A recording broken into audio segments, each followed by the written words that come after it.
Hello friends, hope you are doing well wherever you are right now. মানুষ অবিরাম খুঁজে চলেছে তার জীবনের মানে, তার জীবনের উদ্দেশ্য। আমিও খুঁজছি। কি খুঁজছি খুব কম সংখ্যক মানুষই জানে, এবং যারা পেয়ে গেছেন তারা জীবনে গড, রিলিজিয়ান, নোবেল, অস্কার এই সমস্ত কিছু চেয়েও বৃহৎ কিছু তারা পেয়ে গেছে। আমি খুঁজছি এখানে, আমি বইয়ের মাঝে আমার এই ল্যাপটপে, আমি এই ল্যাপটপে লিখি, এবং এই ল্যাপটপে আছে আমার অসংখ্য রাইটিংস, নভেল থেকে, শর্ট স্টোরি থেকে, পোয়েট্রি থেকে, এবং আমি সেগুলো পাবলিশ করতে চাই। এবং আমি চাই, যেমন ধরুন উইলিয়াম সমারসেট মম, একজন বিখ্যাত নোবেল লরিয়েট, নোবেল পুরস্কার পেয়েছিলেন সাহিত্যে, তিনি বলেছিলেন, আমি অর্থ এবং খ্যাতি দুই চাই। এবং ওনার দীর্ঘ সাহিত্যিক জীবনে তিনি দুই পেয়েছিলেন। সেই ল অফ অ্যাট্রাকশন বললাম যে যা চাইবেন তাই পাবেন।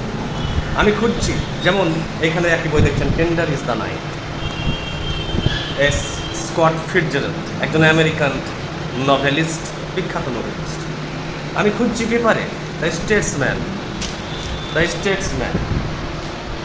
The Times of India,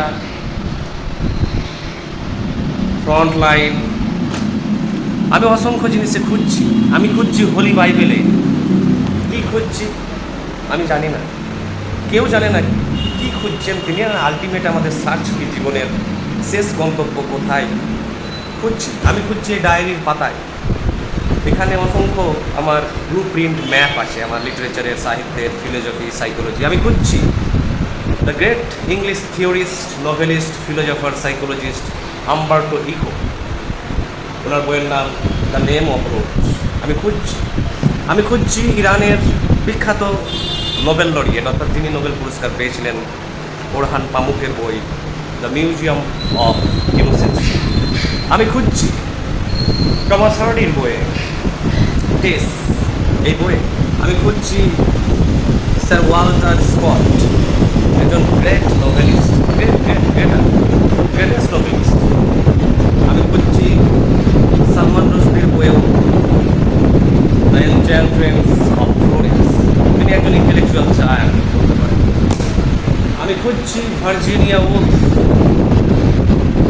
the years বইয়ে। সো এখানে যে দেখছেন যে এই যে অসংখ্য জিনিস,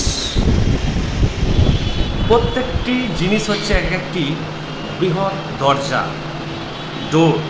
door to the world of unknown, অজানা জগতে পাড়ি দেওয়ার দরজা, জানালা, যে জানালা দিয়ে দেখতে পাবেন আপনি অনন্ত, অসীম, ছড়ানো একটি জগৎ।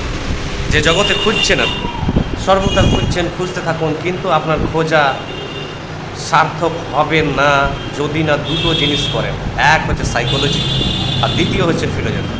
এই সাইকোলজি এবং ফিলোজফি সমস্ত জ্ঞানের কিন্তু মাতৃগর্ভ।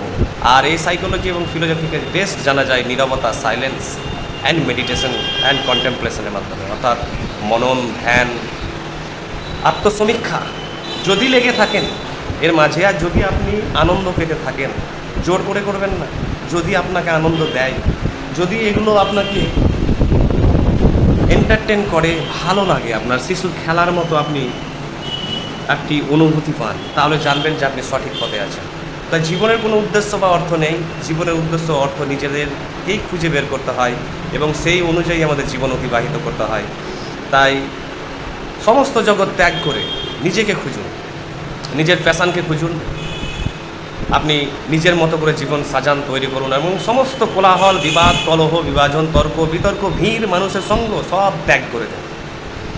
এমার্জেন্সি ছাড়া, অর্থাৎ খুব আর্জেন্সি বা এমার্জেন্সিতে আপনার প্রয়োজন পড়েছে কারো সঙ্গ বা সাহচর্য, তবে আপনি সেখানে যান, না হলে নিজেকে সম্পূর্ণ গুটিয়ে ফেলুন। কিচ্ছু নেই আমার, যেমন কোনো মানুষের কোনো কথাতে কোনো ইন্টারেস্ট নেই। আমি কাউকে জানতেই চাই না, কারণ আমি মানব জগতের যা সাইকোলজিক্যাল ট্রানজ্যাকশানস আছে, আমি মনে করি সোশ্যাল পলিটিক্যাল স্ট্রাকচার যা আছে, আমার কিছুতে ইন্টারেস্ট নেই। কেন? কারণ আমার জানার সেখানে নতুন কিছু নেই। আমি সবই জানি, এই অর্থে যে সবই হচ্ছে ননসেন্স, সব ননসেন্স। বড় বড় সাউন্ড, বড় বড় রঙিন রঙিন কথা, বিশ্বাস, বড় বড় মতামত, সব আমি এর আগের একটি ভিডিওতে বলেছি, সব মিথ্যা, সব মিথ্যা। Thank you.